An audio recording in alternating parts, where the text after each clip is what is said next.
Bonjour à tous et bienvenue dans Hyperpass, le podcast qui dévoile les stratégies de croissance des entrepreneurs les plus inspirants de la formation professionnelle. Aujourd'hui, j'ai le plaisir de recevoir Hugo Bassiano, qui a fondé Albus, la première formation française 100% dédiée au Revenue Operation, avec des top experts de chez Spendesk, Lemlist, Botify. Hugo, il a un parcours qui est hyper riche. Il est passé dans des très belles boîtes comme Site, Spendesk, et il est maintenant Lead Revenue Operation chez Evaneos. Salut Hugo, comment ça va? Hello Thomas, écoute, je suis au top de ma forme. Top, super. Écoute, j'ai donné quelques lignes pour te présenter. Ce que je te propose, c'est de compléter un petit peu et de nous dire un petit peu aujourd'hui quel est ton parcours pour notre audience. Yes, carrément, bah écoute, moi j'ai 32 ans maintenant. Ça fait 10 ans de carrière, principalement du coup en revenu opération, comme tu l'as dit, on pourra revenir dessus après. Depuis 2 ans maintenant, j'ai créé un organisme de formation qui s'appelle Albus, et en même temps, en parallèle, j'ai un CDI. Donc voilà, une vie bien remplie professionnelle, mais c'est cool. Ok, top. Alors peut-être pour ceux qui ne sauraient pas ce que c'est le Revenue Operation, est-ce que tu peux nous donner ta définition de ce Ouais. que c'est pour que l'audience comprenne bien? Ouais, carrément. En fait, le revenu opération, du coup, c'est l'objectif, c'est, comme c'est dit, hein, c'est vraiment générer du revenu. Donc globalement, tu vas travailler avec tes équipes commerciales, tes équipes marketing, tes équipes de gestion de clients, customer success. Et l'objectif, c'est qu'en fait, eux, ils travaillent et leur but, c'est de travailler à gérer des revenus, mais il y a toute une question de process, de data, d'outils derrière, par exemple un CRM pour les sales, à gérer, avec beaucoup d'automatisation à faire. Et bien en fait, tout ça, c'est les revenus opérations qui vont gérer tout ce process-là. Ok, ok. Et comment t'es atterri dans ce métier, toi? Ton... Par pur hasard, hein, j'ai commencé il y a 10 ans dans une agence un peu outbound, etc. Et en fait, tu dois commencer à structurer des leads, enfin enrichir des prospects, renvoyer des relances aux clients, etc. Et donc, tu as commencé à avoir ces outils digitaux qui commençaient à arriver et à structurer un peu cette partie du métier. Et voilà, j'ai commencé comme ça. Puis après, au fur et à mesure, je suis arrivé chez Spendesk, qui est une beaucoup plus grosse boîte, une boîte de 500 personnes maintenant, où là, ma spécialité, c'était vraiment justement travailler avec les commerciaux pour trouver les meilleurs prospects au meilleur moment, comment les identifier via des signaux sur Internet, ce genre de choses. Ok. Alors ce qui est intéressant, c'est que toi, t'as pas eu de formation initiale en Revenue Operation. Zéro, hein, c'est un métier qui est assez nouveau d'ailleurs, hein, c'est peut-être 10 ans vraiment qu'il existe. En fait, vraiment, si on veut refaire un peu l'historique, tu avais un peu le métier d'administrateur des ventes qui Mhm. existait il y a 20, 30 ans. Alors c'était plus lié à l'administratif, c'était vraiment gestion de contrat, gestion d'agenda pour les équipes commerciales en fait. Et en fait, ce métier s'est vachement complexifié et a pris beaucoup plus de pans du revenu. Et donc maintenant, les revenus opérations, c'est un peu les bras droits des CEO, des PDG, des CRO, quoi, ceux vraiment qui sont là à leur côté, qui les aident justement à éclairer le revenu, à prendre les bonnes décisions au bon moment. Ok, ok, très clair.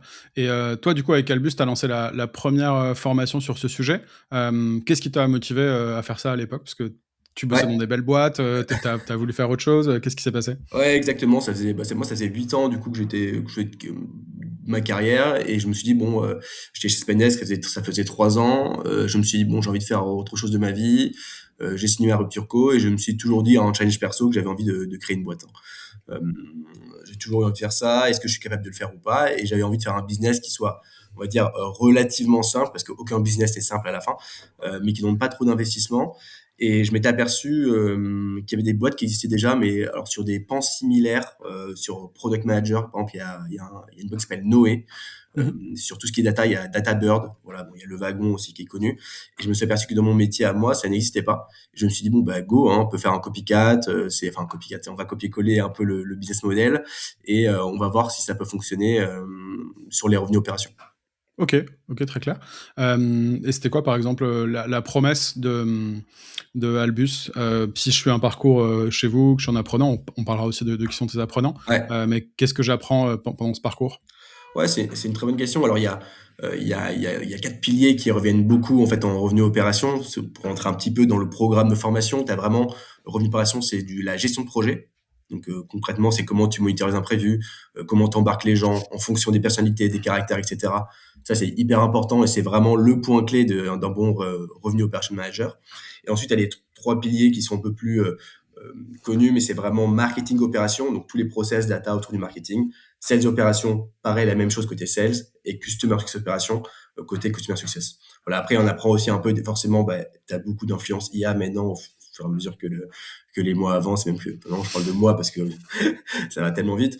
Mais c'est vraiment ces piliers-là. Effectivement, après, tu as parlé de c'est quoi l'offre d'Albus, et ça c'est ce que j'ai à chaque fois, c'est que l'offre d'Albus, elle dépend, le contenu reste le même pour tout le monde, mais ça dépend vraiment de qui tu es et ce que tu vas rechercher.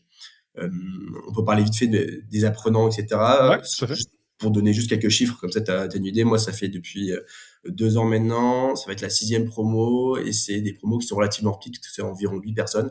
Tu vois, j'ai formé un peu moins de 50 personnes depuis le début. Mhm. Euh, et du coup, il y a vraiment moi j'ai un peu 3 types de personas qui vont chercher des choses vraiment différentes. Le plus classique, ce sont vraiment des RevOps juniors. Donc, c'est des RevOps qui sont en poste déjà, qui ont moins de 2 ans d'XP en RevOps. La boîte paye via l'OPCO souvent. Et eux, leur but, c'est de faire en sorte que leur RevOps junior, en fait, ils apprennent à vraiment gérer des projets de plus en plus complexes et de manière de plus en plus stratégique. Donc, par exemple, je te donne un exemple. Si demain, tu dois calculer tes prévisions de vente pour une équipe commerciale, bon, ben, c'est quelle méthode de calcul que tu appliques. Si tu veux en recruter un nouveau commercial, quel type de package tu vas mettre en place. Et en fait, il y a vraiment des différents leviers de motivation, de performance que tu peux utiliser dans tes méthodes de calcul. Et tout ça, en fait, c'est ça qu'on apprend au sein d'Albus, tu vois. Et donc, du coup, ce RevOps qui est junior au début, qui va te faire des projets qui sont pas hyper bien designés, etc., qui, en fait, te font perdre beaucoup d'argent à la boîte, parce que imaginons un sales qui part parce qu'il est pas content de son package, ben en fait très vite ça peut damager, enfin vraiment faire des gros dommages à ton revenu. Et ben là en fait il rend vraiment les choses beaucoup plus clean, beaucoup plus performantes. Ouais. Ok, ok, super clair. Si demain j'intègre un parcours chez Albus, ça ressemble à quoi une semaine type et comment ça structure concrètement ton produit de formation? Ouais, moi c'est très simple. J'ai un produit de formation, Mhm. c'est 40 heures de cours, et en fait c'est sur 8 semaines, sur 8 semaines. Donc c'est prévu pour des gens qui travaillent aussi la journée, hein. Donc ça veut dire que c'est le lundi et le jeudi de 17h30 à 20h.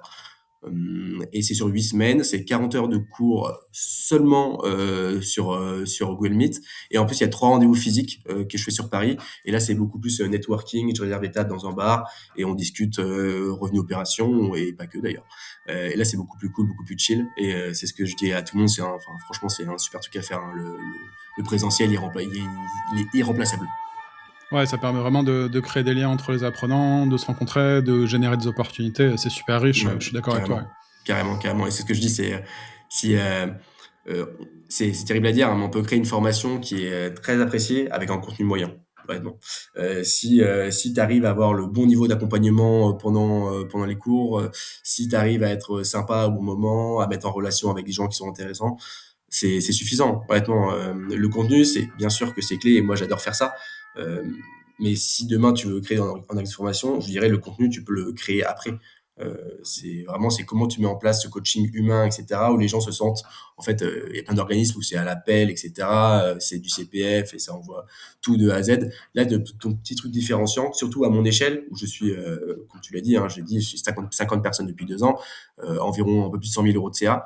Euh, et ben en fait, justement, comment je crée la différence avec ces gros organismes. Donc ça, c'est vraiment clé, hein. Ok. Tu parles du côté humain. Aujourd'hui, qui sont tes intervenants chez Albus? Ouais, moi donc effectivement j'ai 5 intervenants. Ce sont des gens qui sont freelance, soit qui sont des head of, qui font tout. Des head of ou des directeurs, on va dire, dans leur boîte, qui ont minimum 8-10 ans d'expérience.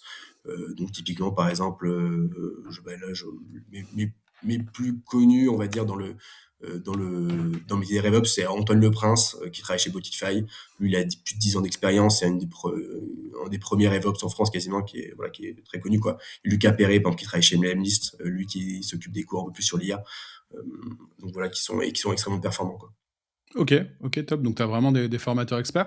Est-ce que toi, t'en animes encore des sessions ou tu t'es vraiment reposé sur les experts directs J'en comment anime t'es encore une seule.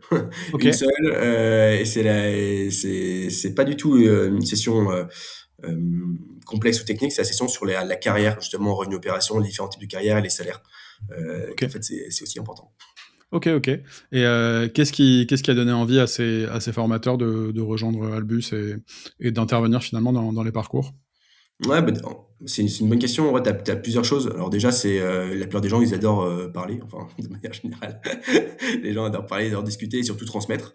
Donc, ça, c'est la première chose. C'est en fait, est-ce que on a toujours ce désir de transmettre? Ben là, c'est une occasion vraiment concrète de pouvoir le faire. Donc, voilà, ça, c'est la première chose. La seconde, faut pas l'oublier, c'est le personal branding. Donc, concrètement, quand t'es prof dans une formation qui est unique en France, en fait, t'es reconnu et donc on se dit que t'es bon, donc ça t'aide à trouver soit des meilleurs postes, soit négocier de meilleurs salaires, soit trouver des jobs en freelance. Et puis ça permet aussi de condenser un peu son esprit, de remettre à plat en fait tout ce que tu as appris quoi. Voilà, après tu peux être tu vois, tu peux kiffer ton salaire à Albus, mais je pense que mes experts ils pourraient trouver un taf ailleurs mieux payé, c'est juste qu'ils kiffent vraiment transmettre quoi.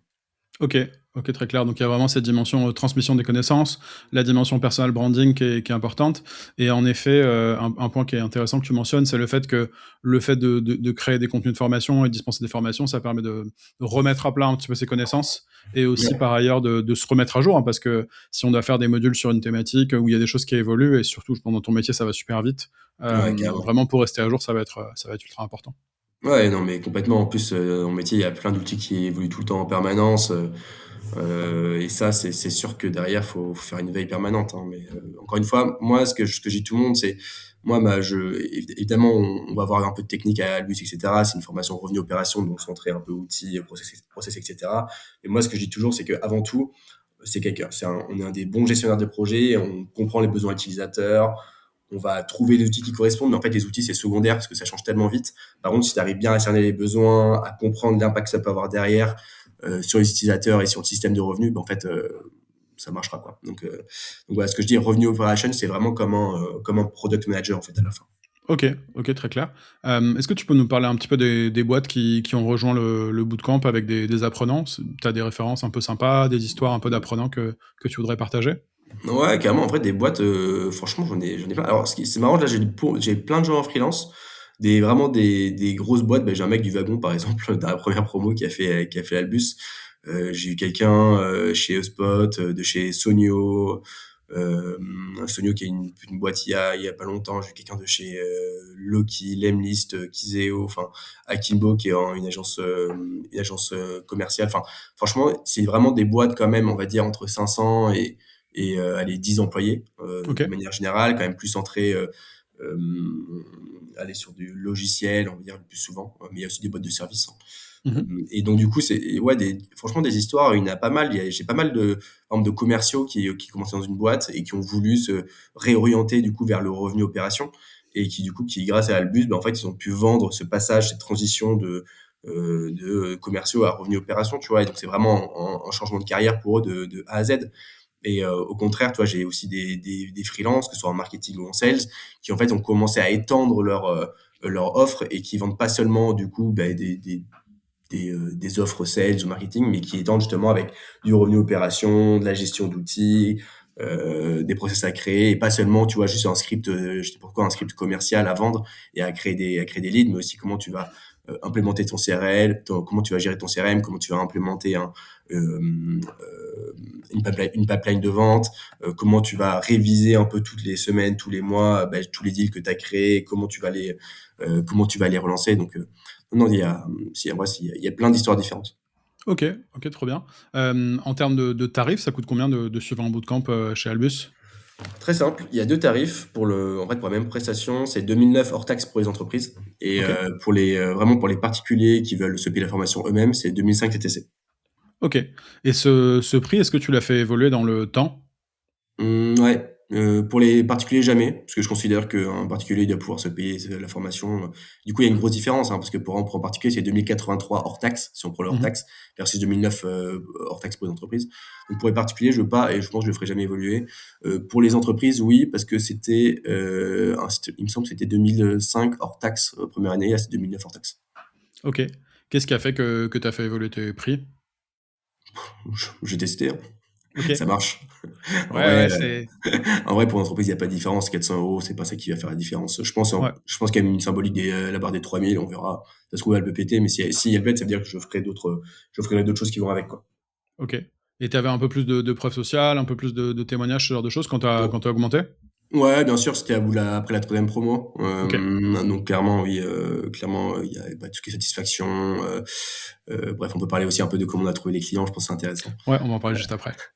C'est Ouais, clair. donc, Non, c'est un élément intéressant et je te pose la question sur le prix et sur les évolutions parce que je trouve qu'une manière d'augmenter son revenu, c'est souvent d'augmenter son prix. C'est un truc auquel on pense pas tout de suite parce qu'on a souvent des croyances limitantes sur le prix des produits. Et l'enjeu, en fait, c'est lorsqu'on délivre un parcours qui est de meilleure qualité dans le temps, qu'on a des références clients, qu'on va avoir des preuves du fonctionnement du parcours qu'on commercialise et qu'on fait évoluer le contenu, il n'y a pas de raison de ne pas répercuter ça ouais, sur le prix des parcours. 100% Et aligné. ouais, tout à fait. Et là-dessus, c'est ce qu'on faisait pas mal chez Gross Tribe, la boîte que j'ai dirigée dans le marketing digital pendant Mmh. plusieurs années. On a pas mal fait évoluer les prix et on avait augmenté de plus de 500 euros au global le prix des bootcamps. Alors à chaque fois, par tranche de genre 10-15% max pour pas non plus Ouais. trop créer d'effet de bord. C'est vrai que ça fait un petit peu rager les commerciaux potentiellement au début. Enfin, il y a vraiment une, un discours à avoir pour bien leur faire comprendre que bah, ça leur permet aussi de faire leur target plus vite et qu'ils ont aussi à y gagner là-dedans. Mmh. Mais en tout cas, à l'époque, en tout cas, on n'avait pas eu de résistance particulière et ça avait vraiment porté ses fruits parce que si à chaque fois, porté ses fruits, pardon, si à chaque fois tu augmentes tes prix de 10-15%, ça se Oui. ressent vraiment sur le CA. Oui, bien sûr. Et d'ailleurs, on parle de prix, mais on pourra en parler plus tard aussi, mais il y a business model qui peut évoluer, tu vois. Quand on est en acte de formation, il y a plein de possibilités de gagner de l'argent hors formation. Bien sûr. Tu peux placer des gens après la formation dans des entreprises où tu prends comme une agence de recrutement, tu peux prendre entre allez, 15 et 20% du salaire annuel. Tu peux vendre upsell, cross-sell, tu peux recommander des gens, les placer en mission freelance. Franchement, il y a plein de moyens de gagner de l'argent quand tu es en Ouais, formation. tu peux faire de l'affiliation aussi sur les Ouais, outils. bien sûr, Certains bien outils. sûr. J'ai déjà été contacté, mais pour le coup, moi, je suis moins fan de cette manière de gagner de l'argent. J'ai peur que ça dégrade un peu l'image. On le faisait pas non plus. Le risque, c'est que tu prêches qu'une paroisse, c'est que tu sois pas forcément vraiment objectif sur Ouais, le marché. Toi, ouais, c'est des choses exactement. que tu as mis en place, ce genre de business model alternatif, ou que tu envisages de mettre en place? Non. Pour l'instant, non. J'y ai pensé, hein, honnêtement. Tout ce qui est, surtout ce qui est des recrutements, parce que mine de rien, comme du coup, c'est des très gros paniers moyens. Mhm. Mine de rien, si tu arrives à placer quelqu'un à 60K, brut, et que tu prends 20%, tu prends quand même directement 12 000. Donc, Mhm. ce qui est quand même, quand ça fait quand même plus de 4 personnes signées, alors qu'il y a il y a rien à faire à délivrer entre parenthèses. Mais non, c'est pas l'objectif, en tout cas, premier, là, en 2026. Ok, ok, très clair. Tu m'as tendu la perche un petit peu sur la partie acquisition. Ouais, Ça m'intéresse de comprendre si on fait un petit saut dans le temps et qu'on revient à la première promo de Albus, de bien comprendre comment tu avais trouvé tes apprenants à l'époque et combien tu en avais dans la première cohorte. ouais, carrément. Bon, là, bon, je pense que tout le monde l'a compris, mais Albus, hein, c'est une personne, c'est moi et des freelances. Donc j'ai pas d'agence, etc., ad, etc. Donc je me suis dit que je vais tout faire moi-même, au début en tout cas. Et un canal que je commençais à maîtriser quand même pas mal, c'était LinkedIn. Donc en plus, on était en 2024 et c'est plus de LinkedIn 2026. Le reach, donc le reach, le nombre d'impressions dans le réseau était vraiment impressionnant. J'avais commencé en fait à vraiment à poster début septembre et donc du coup je faisais 2 fois par semaine et de manière générale hein, mes posts avaient entre 3000 et 5000 impressions par vue et jusqu'au moment où je commençais à vraiment annoncer Albus et Albus quand j'ai annoncé Albus je m'étais vraiment bien débrouillé j'avais vraiment je me suis dit je vais utiliser LinkedIn à fond et du coup j'avais vraiment demandé à plein de gens de rebondir sur mon post etc et là ça avait fait 50 000 vues Ouais. voilà, c'est encore loin c'est loin des méga stars sur LinkedIn, mais ça reste, en fait, c'est suffisant parce que ma taille de marché est relativement petite. Tout ce qui est les revenus opérations, notamment en France, c'est ça que je faisais au début. Et donc, ça à peu près touchait tout le monde et tout le monde était au courant du lancement d'Albus. Et là où j'ai eu la chance au début de la première promo, c'est de trouver les pionniers, en fait, tout simplement. Ok. Donc, les pionniers, c'est ceux à la fois qui ont vu mon message LinkedIn. Et ça, c'est la première chose. Il y en a quelques-uns qui sont venus de ce canal-là. Et j'avais un second canal, c'est de trouver, du coup, un partenaire, donc, qui soit le plus pertinent pour moi. Et en l'occurrence, c'était une communauté qui s'appelle Business Operation Network. Où il y a tous les revenus opérations de France quasiment, ils sont 1500 là-dedans. Et globalement, ils prenaient c'est très simple, hein, ils faisaient un peu de pub sur moi, sur leur communauté, dans leur message Slack. Ils prenaient un pourcentage ils prenaient 10%, je crois, du ticket d'entrée. Et les personnes qui arrivaient via Business Sport Network avaient eux aussi 10%. Donc, je rognais sur la marge 20%, pour faire simple. Mais du coup, ça me permettait de remplir ma première promo, tu vois. Et ma première promo, c'était 8 personnes, d'ailleurs. Ok. Ok, trop bien.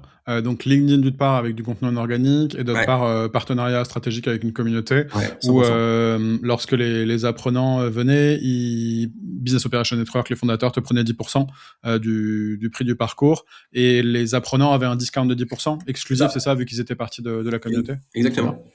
trop cool. Sur LinkedIn, est-ce que tu as une stratégie particulière ou est-ce que tu as vu qu'il y avait des choses qui marchaient spécialement pour toi ou c'est quoi ta routine un petit peu sur LinkedIn, Ouais. si t'en as une? Ouais, carrément. Alors bon, je suis plus aussi,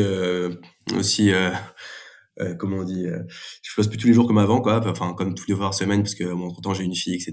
et je c'est ma priorité. Mais LinkedIn, il y a pas mal de trucs quand même qui sont hyper intéressants et franchement, c'est un super, enfin, même encore en 2026, on peut critiquer LinkedIn, mais mine de rien, ça te fait quand même un nombre de vues qui est très intéressant. Euh, donc les choses, moi ce que je faisais, c'est qu'au début, toujours, surtout au début, en fait, bon, ça faisait 10 ans que j'étais dans le métier quasiment, donc je faisais beaucoup de postes experts. Donc Mhm. vraiment, je prenais des sujets très concrets en notes et je mettais beaucoup. Ce qui marche vraiment bien, hein, c'est les screenshots, concrètement comment tu fais dans tes boîtes, etc. Et pas des trucs générés par l'IA et même ça devient de plus en plus pertinent. Mais sur des screenshots de vraiment de workflow, des screenshots par exemple, je dis n'importe quoi. Si tu veux construire un peu une carte de compétences de l'équipe commerciale, ben, je mettais un screenshot de mon Excel, etc. Et je détaillais comment je faisais point par point. Ça marche vraiment bien, en fait, hein, tous ces genres de tutos, etc. C'est vraiment quelque chose qui fait euh, qui fait beaucoup d'impression et qui intéresse surtout beaucoup les gens et qui montre, en fait, qui montre ta pertinence et ta compétence dans le milieu. Donc, mon but, c'était un peu ça, hein, c'était d'établir le fait que, en fait, je m'y connais en ops et que si tu as de l'information, tu vas pouvoir récupérer un peu mon savoir. Et en vrai, ça Ok. marche, ça marche vraiment bien. J'ai aussi posté pas mal de posts sur tout ce qui est avancée entrepreneuriale. Donc Albus au bout de 10 jours, Albus au bout de 50 jours, Albus au bout de 6 mois, tu vois. Et franchement, je partage tout, nombre d'élèves, marge, CA, etc.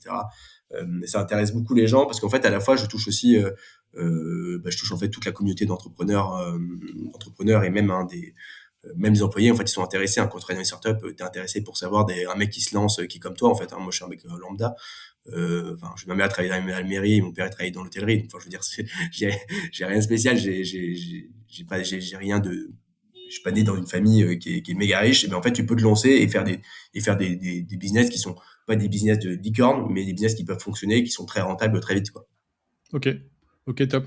Donc sur la partie LinkedIn, tu mentionnes vraiment que ce qui fonctionne, en tout cas ce qui a fonctionné pour toi, c'était vraiment des posts retour d'expérience et aussi t'ouvres un peu le capot entre guillemets de la machine et tu présentes Ouais, ton aventure entrepreneuriale. Donc ça va être plutôt en effet tout ce qui est ouais, retour d'expérience sur ta boîte et pas sur le RevOps c'est pour ça. pouvoir créer des connexions avec des entrepreneurs.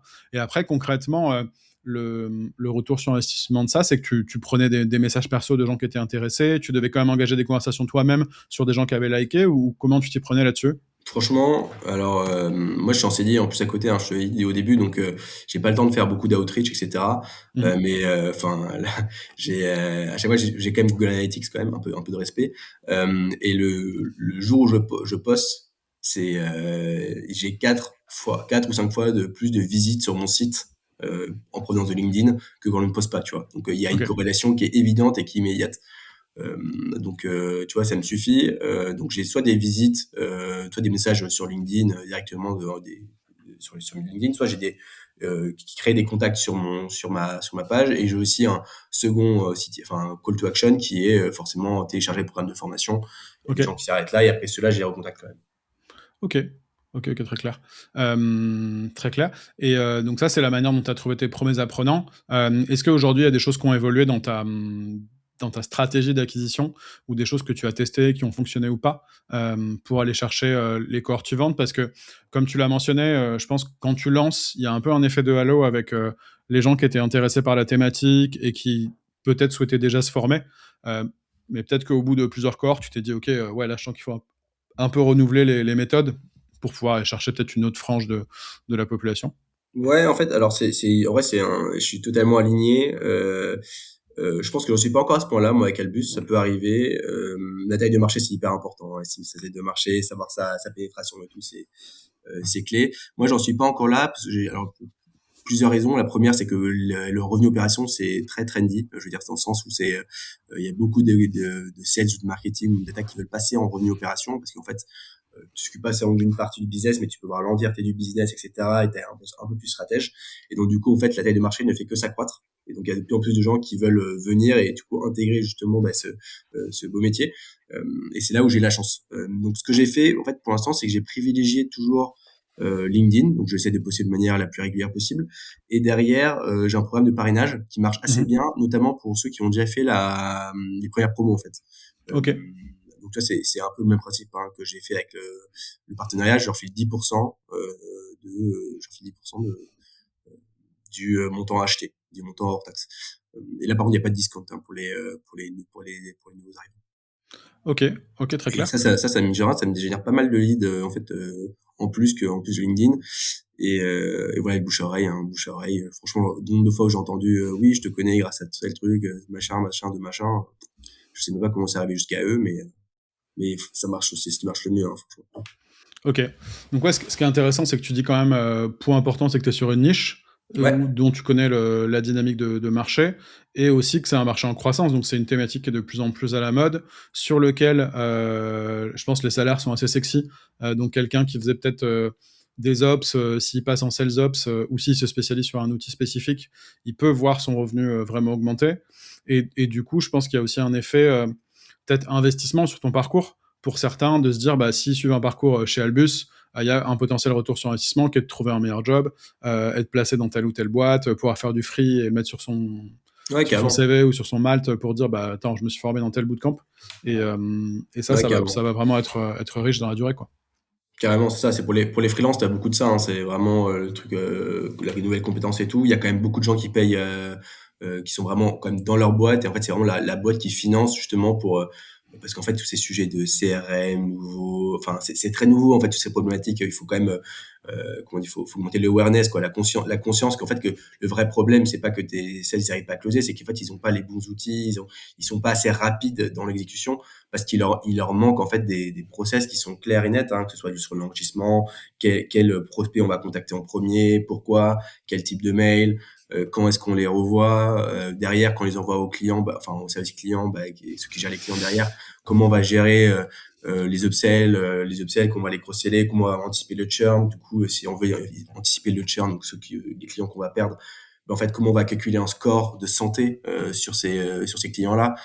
Enfin, en fait, il y a beaucoup de problématiques où on peut vraiment augmenter son revenu relativement facilement, juste avec alors je sais pas des quick wins, mais avec des process quand même qui sont un peu solides de base, quoi. Ouais, ouais, tout à fait. On dit souvent que pour une boîte, globalement et spécifiquement pour les organes de formation, genre les apprenants, c'est un peu la plus grosse richesse que tu vas avoir. Et souvent, bah, plus on a d'apprenants, plus on est assis sur un tas d'or. C'est ça. Toi, est-ce que tu as des actions spécifiques avec tes apprenants qui font que ça va te ramener plus de clients dans la durée? Alors, tu as parlé de ce programme de parrainage. Est-ce que tu leur suggères de poster sur LinkedIn quand ils rejoignent la promo, quand ils ont Ouais, le voilà. diplôme, ce genre de choses Ça, bon, déjà de base, effectivement, bon, ce que je dis toujours, c'est qu'ils essaient de toujours être sympa avec tout le monde, même avec les gens, je sais qu'ils vont pas signer. Parce qu'en fait, mine de rien, quand t'es sympa avec quelqu'un, ils risquent de te recommander à quelqu'un d'autre, etc., etc. Mhm. Avec les apprenants, ce que je fais, donc effectivement, à la fin, bon, ils postent, genre, demande de passer sur LinkedIn, un certificat et tout. Bon, c'est assez bateau. Après, c'est des petites touches humaines, tu vois. Genre là, l'année dernière, ou c'était l'année d'avant, je crois que c'était l'année dernière, j'avais invité tous les élèves, tu vois, à une soirée Albus, etc. Et donc, c'est marrant, on était une trentaine de toutes les promos, à faire un peu du networking et tout. J'envoie un peu toujours des cartes postales, c'est aussi à mes profs, mais écrit à la main, et c'est moi qui le fais. En plus, j'ai mal à la main à chaque fois parce que j'envoie à beaucoup de personnes et qu'on n'a plus l'habitude à écrire. Mais enfin, toutes ces attentions-là. Et moi, je dirais surtout, ne faites pas des trucs IA, etc. Surtout, appelez. Moi, j'envoie des petits SMS, comment ça se passe, est-ce que tu as réussi à changer de boîte, t'en es où ton parcours, je fais des déj en fait avec différentes personnes. Surtout, il y a des personnes avec qui, ce que je fais souvent, c'est que quand des prospects ils hésitent, je les mets en relation avec du coup avec des alumni et ceux qui font ça, j'essaye souvent de leur payer des déj, etc. Tu vois, parce que je sais que ça leur prend du temps à faire. Donc voilà, tout ce genre de petites choses, mais vraiment garder ce contact et surtout rien d'automatisé, quoi. Vraiment rien Ouais. d'automatisé.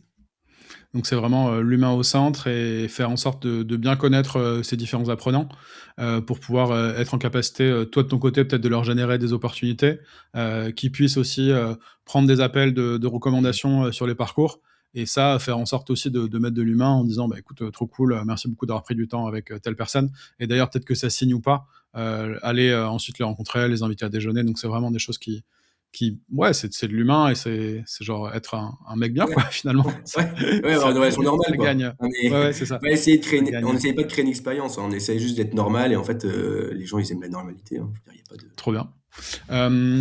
Aujourd'hui, combien tu vas faire de cohortes par an sur Albus? De promo, la je sais pas comment t'appelles première ça. année, j'en ai fait 3. La seconde année, j'en ai fait 2. Là, cette année, je vais en refaire 2 encore. Ok, Voilà, c'est juste pour une question de simplification. Ça me prend quand même du temps. Là, malheureusement, bon, pour l'instant, je fais encore pas mal de planning, agenda, etc. Tu vois, des trucs à faible valeur ajoutée, que je pourrais peut-être déléguer plus tard. Donc voilà, pour l'instant, j'en fais 2 par an. Souvent, c'en est une en début d'année, tu vois, mars, le temps que les OPCO soient un peu à jour et tout, qu'ils ouais, reçoivent les directives du gouvernement. Et après, une en fin d'année, en octobre, novembre. ok, ok, très clair. Et tu arrives à les remplir avec les actions que tu mènes globalement, ouais. Ouais, carrément, globalement, ouais. Tu vois, moi, je limite toujours à... De toute façon, je fais toujours des petites promos, en fait. Je limite toujours à 12 personnes, quoi Ok. qu'il arrive. En vrai, en général, je remplis jamais à 12. Je suis plutôt autour de 10, 11 Mhm. de moyenne. Donc voilà, mais Ok. sur 2 promos, ça me suffit. Ok, trop bien. Tu avais parlé un petit peu de marge, qui est quand même une notion qui est importante dans la Carrément. formation. Et je crois que tu as un niveau de marge qui est assez sexy. Est-ce que tu Ouais. pourrais nous en parler un peu de ce qui fait que Ouais, bien aujourd'hui tu sûr. as des bonnes marges, comment tu t'y Ouais, mais prends, comment on je peut peux tout, optimiser? je peux tout structurer, enfin, je peux tout expliquer, ma structure de revenus, etc., Ouais, et de coûts. Bon, j'ai un bon niveau de marge parce que j'ai personne en CDI, hein. Ça aussi, il faut en prendre totalement conscience, tu vois. ouais. Donc là, je viens de finir mon bilan en plus sur l'année dernière. Donc l'année dernière, c'est ça, j'ai fait environ, je sais plus, 52 000, je crois, de chiffre d'affaires pour, un peu moins, je sais plus, mais pour 35 000, 36 000 euros de marge, quoi. Donc ça fait du 75% globalement, pour faire simple. Pourquoi? C'est parce qu'en fait, mes coûts, ils sont, et encore une fois, hein, c'est parce que j'ai pas de salaire à payer, mes coûts ils sont minimes, hein. Je veux dire, par promotion, en général, une promotion, ça me coûte entre 5 et 6 000 euros maximum. C'est le salaire des profs, le salaire des restaurants, etc. Parce que c'est moi qui paye, enfin, c'est inclus dans la formule, hein, tout ce qui est le networking, c'est moi qui paye les bars, les bars à Mhm. nourriture. Et après, tu as les coûts fixes, qui sont des coûts fixes relativement communs, hein. C'est des comptables, l'outil de LMS que j'utilise, donc Thinkific en l'occurrence, si ça vous intéresse, qui est un outil relativement basique, que je recommande pas particulièrement, mais qui fonctionne. Donc Mhm. voilà, hein. Après ma banque, c'est Conto. Voilà, après j'ai quelques trucs type Loom, d'enregistrement, enfin voilà, quelques trucs à droite à gauche pour mon site web, mais ça vraiment j'en ai pour 5 000 balles à l'année, tu vois, j'ai 6 000 de coûts fixes, 5 6 000 de coûts variables. Voilà, tu vois, t'as 15, et sur 2 promos, ça fait qu'entre 15 et 16, 15, entre 15 et 18 000, on va dire, de coûts. Tu vois, et quand tu fais, bah, si je fais 53 000 de revenus, tu vois, 18 000, il reste en 5 000, tu vois, donc c'est ça. Trop bien. Et il y a un élément qui est important aussi, c'est que tu mets zéro en acquisition, quoi. Ah oui, bien sûr, ouais. Ça, c'est quand Oui, même, c'est ça. Ça, j'ai ça, c'est zéro, quand même, bah, oui et non, dans le sens où quand même, bah, pour ouais, tu laisses de la marge quand même j'ai sur, de la marge, etc. Et en fait, sur une promo de 10, 11 personnes, j'ai toujours de la marge de 3 fois, tu vois, mais ça reste très raisonnable, en fait, c'est tellement ok, quoi. et la communauté dans laquelle enfin dans laquelle tu avais lancé ou qui prenait une petite part du revenu, ça continue à amener des apprenants, ça, ou c'était un peu une opération Non, c'était one du one shot? shot en vrai. Ok. En fait, j'ai pas envie j'ai pas envie qu'il y ait un discount code ad vitam aeternam parce que tu viens de quelque chose. En fait, je trouve que c'est une très mauvaise. Bon, moi, je déteste l'idée de faire du business en mettant du discount parce que ça veut dire que juste t'as pas réussi à prouver la valeur auprès du client. Alors ça peut arriver parce que typiquement il y a quelqu'un dans une boîte qui veut absolument faire la formation, il a convaincu son manager, mais son manager il est pas 100% convaincu, il a un budget limité, etc. Il va demander à l'élève, par exemple, de faire baisser un peu le prix.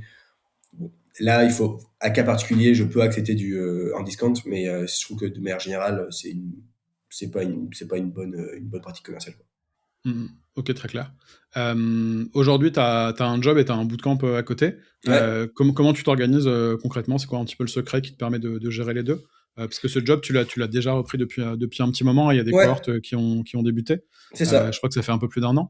c'est ça exactement. Comment tu t'organises? Ouais, ça, donc moi, je suis en CDI, je gère, je suis manager d'une équipe revenu opération, du coup, ça me permet de rester comme dans le métier, d'être up to date et tout, c'est hyper important. Une équipe de 3 personnes. Donc ça, c'est hyper bien. C'est une boîte ce qui est bien, c'est que c'est une boîte qui est très flexible, qui s'appelle Evaneos, Marketplace, c'est hyper intéressant ce que je fais là-bas. Très différent, parce qu'avant, j'étais dans les SaaS B2B, donc j'apprends en plus des nouvelles choses à côté. Comment je m'organise? En fait, c'est assez simple. Je fais beaucoup de trucs le matin, donc ça veut dire que moi, j'ai la chance que c'est mon bureau, il a une demi-heure à pied, donc pendant une demi-heure, je travaille sur mon portable, donc j'envoie les mails, les relances et tout ce que j'ai à faire. Mes calls, je fais plutôt le soir, généralement autour de 18h. Quand je pars en fait à pied, pareil, je fais mon retour à pied, je prends les calls. Sinon, je les prends le midi aussi. Et en fait aussi après, il y a pas de secret, hein. Je travaille un petit peu des fois le dimanche soir, etc. Mais en fait, encore une fois, comme j'ai deux promos qui sont bien à des moments bien précis, j'ai vraiment le temps de m'organiser. Et le reste du temps, en fait, c'est vraiment juste du sales en permanence. Donc là, je suis, mais ça me prend moins de temps.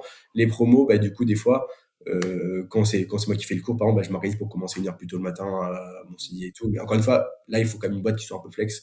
Et j'ai la chance d'avoir une boîte flex avec. Mais ça faisait partie aussi de. Ils savaient très bien que je commençais, hein, que dans mon contrat, euh, je leur ai dit, hein, moi j'ai une boîte à côté, il est hors de question que je lâche en tout cas dans les 2 ans qui viennent, quoi.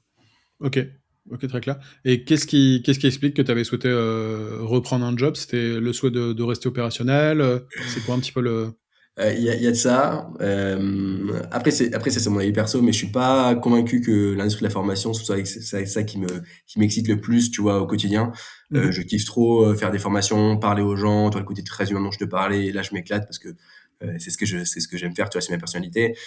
Par contre, il y a quand même une grosse partie qui est administrative quand tu es solo, Ouais, et même plus tard, qui est un peu moins intéressante au quotidien, tu vois. Après, en fait, voilà, la formation, c'est avant tout de, voilà, c'est créer son offre, la personnaliser, beaucoup d'acquisitions et avoir une machine administrative qui soit monstrueuse. C'est pour ça que des boîtes de formation qui marchent bien, c'est magnifique, hein, je veux dire. C'est vraiment magnifique. Mais je pense que c'est pas là où je m'éclaterais le plus et j'ai envie de faire des trucs dans ma vie qui m'éclatent un peu plus, quoi. Donc voilà, je me ok, suis trop dit, bien. voilà, marketplace dans le voyage, Evaneos. Allez, en go, on tente. On verra si ça tient des années, mais en tout cas, pour l'instant, je m'éclate bien. Ok, ok, trop bien. Et j'imagine que tu as dû quand même pas mal structurer pour pouvoir y passer assez peu de temps et pouvoir faire tourner des cohortes.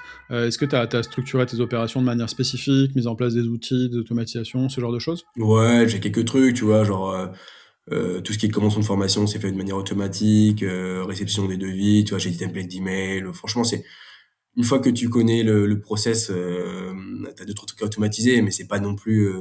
Enfin, je veux dire, voilà, tu vois, j'ai gagné peut-être aller 1 heure ou deux par semaine, mais c'est pas ça qui fait vraiment la différence. La Mhm. différence, c'est que j'ai pas non plus un volume d'élèves encore qui me dépasse, quoi. Je veux dire, j'en suis pas Ouais. du tout encore là, quoi. Donc Non. c'est vrai que c'est possible vraiment d'allier un business qui fait quand même un chiffre d'affaires qui est rentable. Tu vois, genre, je sais pas, mais genre quand je suis hors promo, donc hors Albus qui travaille à plein temps, mais si je travaille 5 heures par semaine, tu vois, environ, c'est le max, tu vois. Après, bon, là, j'ai ma certif Calliope que je vais devoir renouveler, etc. Donc, ça va prendre un peu plus de temps, mais j'avais déjà des process qui sont relativement solides. Donc, j'espère que ça va le faire. Mais Mhm. je vais peut-être devoir prendre 2 3 jours off. C'est ça. Et après, quand je suis pendant les promos, bah là, tu vois, ça va monter de 5 à 10 heures, tu vois, par exemple. Parce que Ok, j'écoute quand même la plupart des cours, encore. ok. Ouais, tu t'es présent quand même C'est dans obligé, un... ça, c'est obligé. On C'est va quoi, pas. s'il y a un aléa avec un formateur ou quelque chose du genre, ou Non, non, non, juste non. pour être là? Ouais, c'est ça, c'est pour être là. En fait, je trouve que les erreurs de beaucoup d'entrepreneurs, c'est trop vite, et surtout à mon niveau, hein, c'est se dire, ok, bon, bah, j'ai lancé 4 promos, donc c'est bon, ça va rouler. En fait, il y a plein de choses à prendre en compte. C'est les élèves, ils ont peut-être qu'en fait, ils ont des besoins qui sont vraiment différents. Surtout au début, bah, essayer de comprendre chaque élève ce qu'il est venu chercher, ce qu'il n'est pas déçu par le début. Les formateurs aussi, bah, en fait, il faut que eux continuent, que leur cours soit updaté, qu'il y ait toujours cette passion, tu vois, et que je comprenne est-ce qu'ils ont vraiment envie de continuer sur la prochaine promo et tout. C'est en fait c'est la qualité de la formation, même si je dis que le contenu est pas le plus important au début. euh, c'est quand même primordial d'avoir enfin en tout cas pour moi, hein, d'avoir un contenu qui soit quand même vraiment au top, quoi. Si demain quelqu'un arrive et crée une seconde formation en RevOps, bon, déjà bonne chance parce que mine de rien, c'est pas non plus un marché qui est énorme. Mais si ça arrive, ben, en fait, moi ma formation elle est déjà hyper quali, j'ai créé des liens qui sont super. En fait, même si c'est pas énorme, j'ai pas fait de la pub partout, si ça arrive, bah, peut-être que j'investirai et que je prendrai plus de place dans l'espace avec des ads, etc. Et en fait, mon image est bonne de base, quoi. Tout est bien ficelé et j'ai dit une super base, tu vois, Ok. pour, si possible, étendre. peut-être un jour. Ok, trop clair. En termes d'équipe, aujourd'hui, tu collabores principalement avec tes formateurs, c'est ça? Ouais, Ok. 100%. 100% formateur, rien d'autre. Euh, Est-ce que tu as mis en place des choses pour les fidéliser? Parce que c'est vrai, moi, toujours un petit peu la question que j'ai sur les bootcamps qui ont des top experts, c'est comment tu fais en sorte que les gars ils aient envie de revenir parce que tu vois, tu formes sur tes soirées. Une fois que tu as créé ton contenu et que tu l'as peut-être t'as formé plusieurs fois sur le même contenu, bon, il y a peut-être un peu de lassitude. Donc toujours, je me dis, ok, comment est-ce que tu fais pour fidéliser ces formateurs et peut-être pour en trouver d'autres dans la durée, quoi. Est-ce que tu as des tips un peu là-dessus? Ouais, réellement, c'est un très bon point. Donc, il faut encore prendre en compte mon contexte. Mon contexte, c'est que je fais que deux formations par an. Donc, c'est Ouais. quand même relatif. Tu vois, c'est pas un truc qui arrive tous les mois, etc. Le prof qui en fait le plus, il fait 5 sessions de 2h30 quand même. Donc, lui, il fait Mhm. 12h30. Il se mange un petit peu de formation. Euh, Comme tu l'as dit, bon, déjà, première chose, c'est que c'est un métier qui évolue beaucoup. Donc, en fait, au fur et à mesure, tu changes un peu tes slides, etc. Tu changes un peu les exercices. Tu as des nouveaux process qui arrivent. Donc, déjà, en fait, toi-même, ça te permet encore une fois de remettre bien sur la table ce que tu veux faire. Deuxième chose, tout à l'heure, je te disais que j'écoutais beaucoup les cours. C'est aussi que je donne beaucoup de feedback aux formateurs, tu vois. Peut-être que certains me trouvent même chiant, mais tu vois, j'écris quand même pas mal avec sur la posture, sur le fond, sur la forme. Et en fait, ils sont challengés en permanence, et donc du coup, ils savent que ce qu'ils ont fait, ils sont pas parfaits, et souvent, c'est comme des gens qui sont un peu experts et qui ont envie de montrer qu'ils peuvent encore mieux faire, et du coup, ils reviennent. Après, encore une fois, moi, j'ai aucun souci tu vois, c'est déjà arrivé, hein. Là, c'est ma 6e promo. Il y a un seul prof qui est là depuis le début, quoi, qui est top Ok. d'ailleurs. Thomas, si tu m'écoutes, je t'adore. Euh, et les autres évoluent, tu vois, et c'est ok. Je pense qu'en moyenne, il faudrait que quelqu'un reste au moins 3 4 promos, tu vois, ça c'est bien. Généralement, c'est ce qui est arrivé. Ok. Et Ok, surtout très pas de clair. lassitude, hein, parce que des experts, des top experts, il n'y en a pas tant que ça, malheureusement, mais des très très bons experts, il y en a quand même. Ok. Et pour en chercher des nouveaux, comment t'as fait? Parce que j'imagine que du coup, ce que tu dis, c'est qu'il y en a un qui est là depuis le début, mais les autres, il y a eu un petit peu de rotation. Ouais, Comment est-ce que tu t'y es pris pour en trouver des nouveaux? réseau. Ok. Réseau. Moi, je connais, ça fait 10 ans que je suis en RevOps. Je connais la plupart des gens dans le milieu, donc je sais que si moi je les connais pas directement, je connais forcément quelqu'un qui connaît quelqu'un et Ouais. je compte beaucoup. Encore une fois, si quelqu'un que je considère comme bon me recommande quelqu'un, c'est-à-dire que cette personne-là sera forcément forte et ça me Hmm. suffit en fait. Donc, Ok. Ok, top. Maintenant, j'aimerais qu'on parle un petit peu des outils que tu utilises dans le quotidien de Albus. C'est quoi les principaux outils avec lesquels tu taffes aujourd'hui? ouais, bah, franchement, encore une fois, c'est relativement simple, hein, tu vois. Je t'avais parlé tout à l'heure, tout ce qui est donc LMS, tout ce qui est enregistrement des sessions et tout, j'utilise Thinkific, qui en Ok. est un outil américain. Bon, voilà, c'est assez simple. Enfin, moi, je trouve que c'est un peu outil de la vieille génération. Je l'ai utilisé parce que je m'étais pas mal inspiré, notamment d'une formation qui s'appelle Emile, Ouais. à un moment, qui était rachetée par Le Wagon, qui utilisait Thinkific, etc. Bon, ça avait l'air bien fait. Bon, je pense que si tu pousses un peu l'outil, c'est quand même un outil un peu tradi. Mais pour l'instant, ça fait le taf. J'ai ça, j'ai Slack, bien sûr. Slack pour tout ce qui est communauté, échange, tout ce genre de choses. Voilà, après, hein, franchement, c'est quasiment tout. Après, tu vois, après, bien sûr, j'ai HubSpot pour mon CRM. Mhm. Google Analytics un peu pour regarder un peu, genre, voilà, pour regarder un peu, voilà, le nombre de personnes qui sont sur mon site. Alors, je sais pas ce que ça s'appelle, Type Dream. C'est là où j'ai créé mon site, mais c'est une sorte de website builder, quoi, hein. Je veux dire, Ok. c'est vraiment super simple. Voilà, GOVH, GOVH, enfin, et voilà, après Gmail, enfin, tu vois, genre, franchement, la suite Google Office, ça suffit, hein, ça suffit Ok. amplement. Et sur Calliope spécifiquement, tu utilises un outil de gestion de signature ou un outil Même type pas. pilotage de centre de formation ou Non. pas? Ça, c'est une bonne question, mais en fait, avec Google, maintenant, tu sais, comme moi, tout se fait en visio, t'as des Google Sheets que tu reçois avec quand les gens arrivent, quand les gens repartent, etc. Mhm. Euh, et après, bon, je prie pour pour que ça passe avec l'auditeur, mais normalement, j'ai regardé, ça devrait pouvoir passer. Ok. Et si besoin, de toute façon, quoi qu'il arrive, j'ai des vidéos, tout est enregistré et tout, tu vois, donc il n'y a pas de Ouais. mal non plus, mais voilà, je vais faire passer un audit blanc là pour mon audit pas renouvellement, non, c'est le second audit là. De surveillance? De surveillance, ouais, audit surveillance, et je vais voir ça avec un peu l'auditeur, quoi, je te dirais. Mais voilà, sinon Ok. j'utilise ça, pour signer mes contrats, tu vois, même avec Google, je peux signer les contrats, franchement. Ouais. Je trouve qu'il n'y a pas dans 10 000 outils, hein. Ok.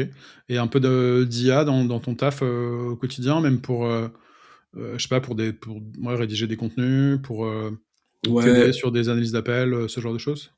ouais, c'est exactement. En fait, alors l'IA, j'utilise beaucoup pour critiquer ma manière de faire plutôt. OK. Euh, Moi, bon, j'aime pas trop partir de l'IA de début parce qu'en fait, très vite, là, je me rends compte que je redeviens tellement débile au bout de 2 semaines que ça me fait peur. Parce que je suis incapable de penser tout seul après, donc je veux continuer d'entraîner mon cerveau. Par contre, tu vois, typiquement, je vais critiquer ma gestion de projet ou la manière dont j'aborde des deals, en me disant, bah voilà, là, j'envoie des screens, genre voilà, voici le début de la conversation, voici ce qu'on s'est dit. Là, je pense envoyer tel mail, qu'est-ce que tu penses de mon angle d'attaque, etc. Tu vois, et là, il va me dire, maintenant, là, vu son profil, pousse plutôt pour ça, ce genre de choses, tu vois. Mmh. Après, j'ai un peu d'IA, mais vraiment basique, tu vois, genre ce que je t'ai dit, créer une convention de formation, préparer un devis, ce genre de choses, tu vois, Ouais. mais franchement, sinon, rien de bien méchant, quoi. OK. Peut-être puis retour d'expérience, pour l'audience et peut-être que tu le fais aussi. Moi, j'analyse pas mal mes appels de vente, avec l'IA. J'utilise on-off, pour ma ligne téléphonique et j'ai des recordings, Ah ouais. automatiques et du transcript et en fait, je donne le recording, alors à l'époque à ChatGPT, maintenant à Gemini et je lui demande, en gros: «Tu es un top coach commercial, donne-moi les points positifs, les axes d'amélioration, un score sur 100. Comment Ouais. obtenir 100 sur 100?» et quelque chose du style, «Donne-moi une analyse digne d'un consultant à 5 000 € par jour», tu vois? Et franchement, il me fait des trucs, enfin, il me met des bons tarifs, quoi. Je me Ouais, prends des scores des fois, je suis ouais. assez expérimenté en vente, mais je me prends des scores des fois en mode, tu vois, attention, trop rationnel, plus d'émotionnel, et cetera. Tu fais: «OK, ouais, bon, c'est des bons feedbacks, quoi, en tout cas». Ouais, ça faisait pas non, en plus, j'ai aucune raison de pas le faire. Je le fais dans Ivaneos ou on a Clap, en l'occurrence, donc un peu même principe que on-off, etc. Mais ouais, ouais, je le fais pas pour moi, en fait. Honnêtement, faudrait que je le fasse. Si je m'enregistre pas encore mes calls, parce que ce que j'aime beaucoup faire, après ça, c'est un petit tip que j'aime faire, c'est faire beaucoup de calls encore au téléphone. Ouais. Et j'évite à tous les prix la visio, parce que je trouve que la visio, ça apporte un truc impersonnel. Alors c'est bizarre, on se voit, mais en fait, je trouve que le ton de voix est pas le même. Alors que le téléphone, j'arrive à être plus serein, plus normal, et je trouve que ça fonctionne mieux de mon côté, en tout Ouais, je suis d'accord, moi, je fais aussi tous mes appels par téléphone.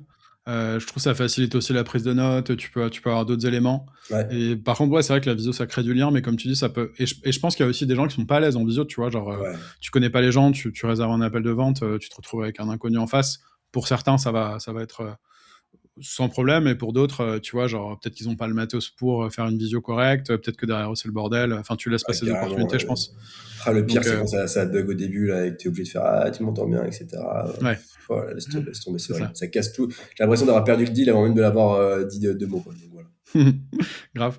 On a parlé un petit peu de conseils, on arrive sur la fin de l'interview. Aujourd'hui, si tu devais partager, un seul conseil, c'est pas facile, hein, à un dirigeant d'organisme de formation, qui veut accélérer, sa croissance, ce serait quoi? Qui veut accélérer, du coup, qui a pas commencé encore, qui a pas lancé sa boîte? Qui a lancé, mais qui veut aller un peu plus loin? Ouais. Euh, Encore une fois, c'est vraiment, je reviens sur le conseil du début qui est, en fait, on s'en fout du contenu. Au début, c'est comment tu présentes ton offre avec tes personas, tes scripts, etc. En Ouais. fait, encore une fois, et franchement, faut revenir au b.a-ba. Moi, je dis toujours, n'inventez jamais rien, c'est du basique. On a un produit, le produit, tu peux faire ce que tu veux avec, on s'en fout. Le principal, c'est qu'est-ce qu'il apporte comme valeur à toi, à tes personnes. Moi, quand je commence toujours mes calls, j'essaie de faire du chit-chat, etc. Essaie de comprendre, je dis, bon, bah, en fait, ok, t'en es où, à quel moment de ta carrière et qu'est-ce que tu veux faire, tu vois. Et je laisse parler pendant mes 2, 3 minutes minimum. Enfin, c'est-à-dire, si je commence à parler, c'est que j'ai perdu, quoi. Et Mmh. ça, mais vraiment, on revient sur des scripts de base. Et en fait, la personne, elle va sourire au fur et à mesure et essaye de vraiment d'écrire ses scripts. Et après, en fonction de ça, tu vas pouvoir closer vraiment de manière beaucoup plus facile parce que tu vas savoir où emmener la personne et tu vas redire les mots que tu utilises, etc., quoi. Donc, ne réinventons pas la roue.